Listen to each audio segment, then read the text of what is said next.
127 voix pour, 86 voix contre. Le Sénat a adopté la loi punissant la négation du génocide arménien. Un vote sans surprise puisque l'UMP, comme le PS, y était favorable. À l'approche des élections présidentielles et législatives, difficile pour eux de se passer des voix de la communauté arménienne de France, la plus importante d'Europe occidentale, avec environ 600 000 personnes.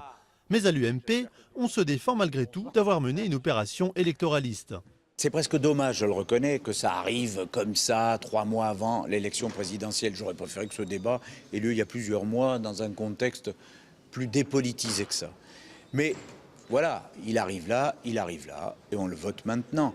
Même son de cloche au Parti socialiste, qui avait déjà présenté l'an dernier une proposition de loi similaire, alors rejetée par la majorité. Il est certain que Nicolas Sarkozy est aux abois et qu'il fait feu de tout bois. Et donc il a amené cette proposition de loi à la veille des élections avec un objectif électoraliste. Mais nous sommes constants. Ça fait des années et des années que nous défendons cette idée qu'il faut sanctionner le négationnisme. Et donc nous allons voter parce que nous sommes d'accord sur le fond. Mais cette loi est loin de faire l'unanimité. Au sein même du gouvernement, elle est critiquée par le ministre des Affaires étrangères, Alain Juppé. Et dans chaque camp, des voix ont rappelé qu'il n'appartenait pas aux hommes politiques d'écrire l'histoire.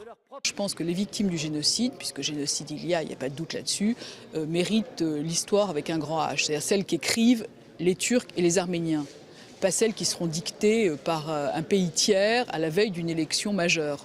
On ne peut pas sans arrêt, pour des raisons électoralistes, faire des lois mémorielles. Quand c'est pas les supplétifs, c'est les Arméniens. Les Français ont beaucoup d'autres préoccupations.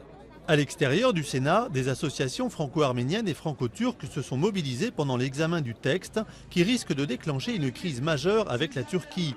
Ankara a déjà gelé sa coopération militaire et politique avec Paris et brandit maintenant la menace de représailles commerciales.